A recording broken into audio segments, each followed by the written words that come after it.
अस्सलामुअलैकुम। हमारा आज का सवाल है, बैंक स्टेटमेंट के लिए दी गई रकम के इवज़ पैसे लेना। ये एक सवाल है जो एक भाई ने पूछा है। वो कहते हैं कि हमारा एक तालीमी इदारा है जिसके ज़रिए हम तलबा को बैरून मुल्क पढ़ने के लिए भेजते हैं।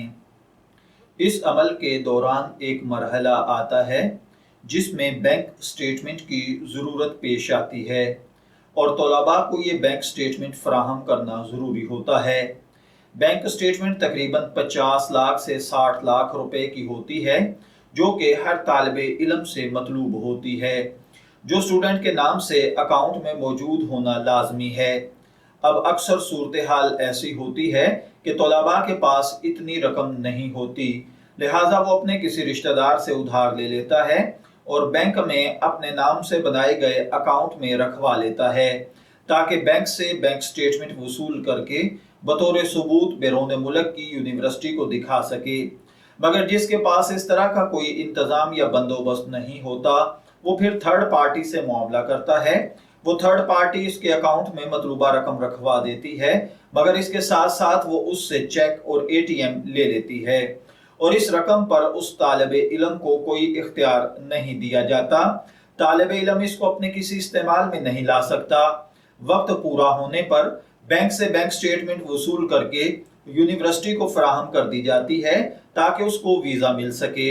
उसके बाद थर्ड पार्टी अपनी रकम बैंक से निकलवा लेती है, लेकिन ये तीसरी पार्टी अपनी रकम तालिबे इल्म के इस अकाउंट में उतनी मुद्दत तक रखती है कि इसके बदले वो तालिबे इल्म से कुछ पैसे लेती है, जो आजकल तकरीबन 5 या 6 लाख रुपए हैं। अब दरियाफ्त तलब अमर ये है कि आया थर्ड पार्टी का स्टूडेंट के अकाउंट में इस तरीके से रकम रखवाना जिस पर तालिबे इल्म को कुछ इख्तियार भी नहीं, कर्ज है या नहीं, और अगर ये कर्ज नहीं तो फिर मुनाफा जो तीसरी पार्टी लेती है, क्या वो जायज है या सूद के जुमरे में आता है। तो देखिए भाइयों और बहनों, कर्ज की अदायगी का ज़ाब्ता ये है कि जितना कर्ज दिया जाए उतना ही वापस लिया जाए, और कर्ज पर किसी भी सूरत में कोई मशरूत नफा लेना सूद है और सूद शरन नाजायज और हराम है।